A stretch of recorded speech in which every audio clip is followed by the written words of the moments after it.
மக்கள் மனசில் இருக்குங்கிற சிம்மாசனத்தில் உட்காந்துருக்காரு. அவர் உட்கார வேண்டிய நான் வந்து கோட்டையில் உட்காருவோன்னு நினச்சோம். மக்களோட மனசில் உட்காந்துட்டார். இப்போ ஒரு பழமொழி சொல்லுவாங்க, யானை இருந்தால் 1000 பொன், இறந்தால் 1000 பொன் உண்டு. ஒரு மனிதன் இறந்த பிறகு அதிகமான புகழும் பெருமையும் பெறுவேன்னா உலகத்திலேயே நான் கேப்டன் விஜயகாந்த் அவர்களை தான் சொல்லுவேன். நான் எல்லாருக்குமே சாதனை பண்ணவங்களாம் மறக்காமல் இருக்காங்க மக்கள். ஆனால் இவரை கொண்டாடுறாங்க. எங்களுக்கே ஆச்சரியம் தாங்க முடியல.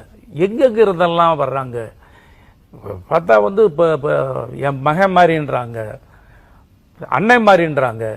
நான் வந்து அவரோட நிஜத்தில் பயணிச்சிருக்கேன், பல இடங்களுக்கு பயணிச்சிருக்கேன், பல பேர் இடத்துக்கு போயிருக்கேன். சில பேர் சொல்கிற விஷயங்கள் அப்பப்போ கவர்மெண்ட் மாதிரி உடனே ஒரு சிஎம் உத்தரவு போட்ட அப்படி நடக்கும். அந்த மாதிரிலாம் சில நேரங்களில் உடனே கூட பின்னால் வர்றவங்களை பார்த்து அப்படிம்பாரு. அதெல்லாம் நடந்துக்கிட்டே இருக்கும். அப்படிப்பட்ட ஒருத்தர் இன்னைக்கு உலகமே கொண்டாடுங்கிறது எனக்கு தெரிஞ்சு இவ்வளவு வானுயர புகழப்படக்கூடிய ஒருத்தர் நான் பார்த்தது